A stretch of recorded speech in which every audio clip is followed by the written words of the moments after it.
What's up, it's your boy Super Mario 1990 coming at you with a Lilo and Stitch review. Of course, this is the live action Lilo and Stitch that just came out. So basically, short and sweet.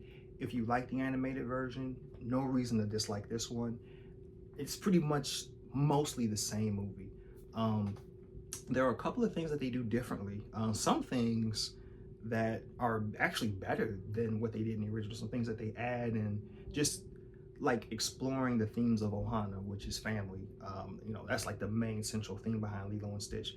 They expand upon that. They do a little more with that, a little more than what the original animated version did. And I felt like, oh, I like how they touched on it and how they did it better in here. And there were a few things they did kind of differently. Some things that were, I wouldn't say didn't work, but were kind of missed opportunities, weren't expanded on enough. And it's like, well, they could have just did what the original one did. But getting to it, the starting scene, just like the animated version, this movie gets right to it. You see Stitch as subject 626, and how basically his people or his planet, they're trying to like banish him basically. And the funny thing was, going into it, that was the main thing that I wanted to see in live action. Or, well, technically maybe CGI, because Stitch and all those aliens, they're aliens, so they're not real people. But CGI, how Disney did that. I was expecting to see, because that first scene I was expecting to see like an action sequence, because Stitch like escaped. He had like people chasing him and stuff, like ships were kind of exploding. As far as I remember, I think no one was dead, dying or nothing. It's a Disney movie, but I expected to see like a little bit of action. I'm like, I wonder how that's gonna play out in the live action version. Now it's weird because they start out, that first scene is like word for word, pretty much scene for scene. It's a match to the original.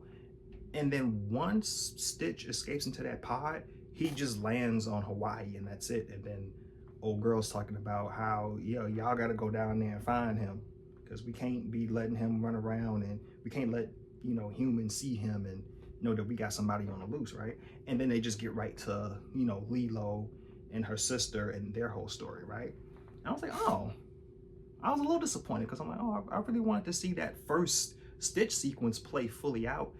They just kind of, they start out good and then they just rush it and they just get right to Lilo, and I'm like, oh, okay, well.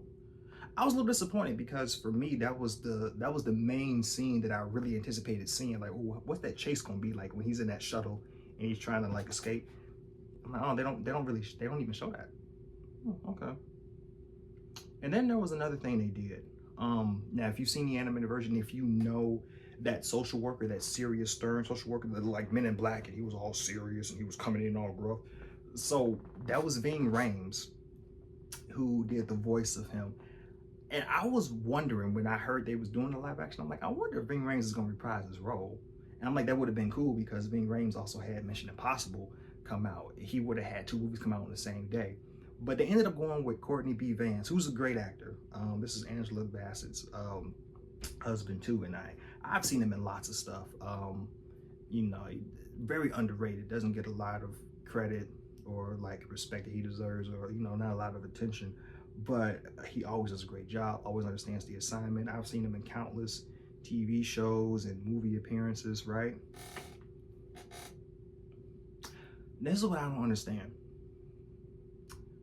As good as an actor as he is, when you watch him in this role, and if you know that the role that he plays was originally voiced by Ving Rhames in the original animated version, to me, it seems like the casting directors or, producers, whoever made the decision, I think they really wanted Ving Rhames for the role. Because when I see Courtney B. Vance play it, he keeps trying to be like Ving Rhames. He even shaved up all his hair. He bald. He not bald in real life, he got hair, but he bald for this role. And he even has like the little loop earring that Ving Rhames used to do back in the 90s. Ving Rhames used to do that when he was looking like a, T-Move version of Michael Jordan back in the day. He used to do that. And so I'm like, he trying to look like Ving Rhames. He got the little thing like Ving Rhames. He sometimes tries to kind of talk like him too. And if you've seen Courtney B. Vance, and if you've seen Ving Rhames, Ving Rhames, he's known for that deep, rough voice. And that's what he had when he played that character too. And it's like Cordy B. Vance just ain't that dude. He ain't really got that kind of, he don't have that kind of presence to him, and he ain't got that deepness and that gruffness. But he tried to do it here and there. He tried to seem intimidating, and for him, it just seemed goofy. Now, I don't know if they was aiming for that. Maybe that was probably part of the comical element, maybe. But it just, for him, it just didn't come off. And I was like, I would have liked to have seen him actually do his own version, make that character his own. But it seemed like he was really trying to embody what Ving Rhames did with it. And that's really not the right casting choice. But maybe that was the goal. Maybe they just wanted that to be just overly goofy, and I don't know. And the other thing about it too was his character. So if you've seen the original, basically, like I said, he was the social worker, but then you find out kind of toward the end, he was also like with CIA. And this one, they flip it, which sounds like a good idea, which sounds like a good concept. The point is, it's underplayed. So basically when Stitch landed, basically someone's on alert. It's kind of like X-Files, kind of. We got an extraterrestrial who landed. We trying to track him down, trying to find him. Basically, that's, you know, that character's thing. So he's actually CIA, but he ends up trying to be undercover as a social worker because he finds out Stitch is adopted by Lilo and them, right, as a pet. He's like, I need to do my investigation. They got a little family drama going on because, you know, their parents passed away. The bigger sister is trying to take care of her. And social services is like stepping in to see, like, is this a fit environment for Lilo, or is it a lot of goofing off? Do she need to be in a better home, a more structured environment? Like, you know that whole, if you've seen the original, you know that whole storyline. They carry that here. That's like the heart and soul of the story, besides, you know, Stitch and Lilo's partnership and friendship, right? And so I'm like, oh, cool, he's CIA. I was thinking they were gonna like have more fun with that, but it's like just a couple of scenes that don't really go nowhere, and then he's doing the social security thing, and I'm like, oh, social services, man. I'm like, oh, okay. It's just a missed opportunity. It was a little disappointing. I was like, oh, they could have just went with how they did in the original, where he was like the gruff, you know, social services guy, and he was just coming in, and he was like just no nonsense, and Lilo and Stitch, they just playing around in the background, but he like just tough grading. I'm like, yeah, okay, what's this about? What's that about? What you mean? Oh, she was just joking, she's just playing, and he just looking like, yeah, I'm seeing a lot of buffoonery here. Yeah, this is an unfit environment. I gotta do something about this. Like, they should have had like more of those moments from the original. The way they did it here, it was just kind of like, I was just a little disappointed. I was like, oh, it could have been like a lot of fun potential that could have been made there, and they just didn't chase it. But other than that, everything else is just pretty good. It's pretty much like the original movie. Like I said, what they do is they expand on the theme of Ohana, and they do some things a little differently that actually turned out being better than what was in the original version. And so, like I said, like overall, if you like the animated version, this is the same tone, it's the same story. There's a couple improvisations that I think they did for the better. There were a couple minor things that I was like, that's a missed opportunity. They could have did this, they could have did that. I like what they tried to do, but they didn't really do it. And no, those are like minor gripes. You know, they don't make or break the movie. Because the main theme of the movie is, you know, just Stitch being bad and destructive, Lilo wanting a friend, you know, it's just family. And, you know, family just trying to do the best they can to come together, stay together, leave no one behind. Like, the main themes that really move the movie are there. And I think those important themes are actually amplified. And it's cool to see it in live action. It's cool to see like a Stitch in live action. You know, Stitch is still cute, but destructive at the same time.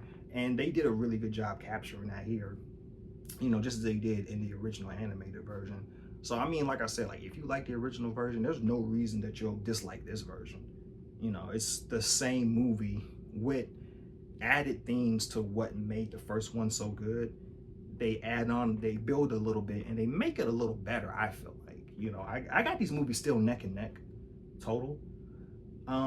If I look at the comical element, I will say this does a good job. I will say the animated version did a better job, mainly because of the social services worker that Ving Rhames voiced.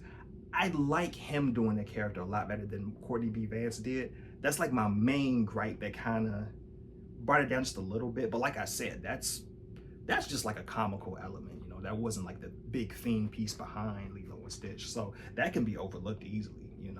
That was just like an added kind of support character. That was like a little moment in the movie. But the main moments that are important, that did make a deep impact on Lilo and Stitch, they're amplified and actually are done just a bit better, I think, in this version than in the original. But yeah, it's your boy, Super Mario 1990, giving y'all the Lilo and Stitch review. Let me know if you're gonna check it out. Let me know if you've already checked it out. Let me know if you've seen both and which one you like better. I would say overall, just by a tiny notch, it's hard. I don't know, actually. I was gonna say the animated, but now that I think more about it, like I said, like what they do with the themes of Ohana and how they expand upon it, and the scenes that they did a little differently from the, I'm gonna actually go with the remake. I'm gonna take the remake. They're really close though. They're neck and neck. Like you can't go wrong with either one. You know, if you liked one, I feel like you'll like the other. There's no reason to dislike the live action one. I don't know, but people do like to hate on the live action Disney movies. I don't know. I ain't gonna get into that, but I like them both. But yeah, but it's your boy Super Mario 1990. I'm out. Peace in.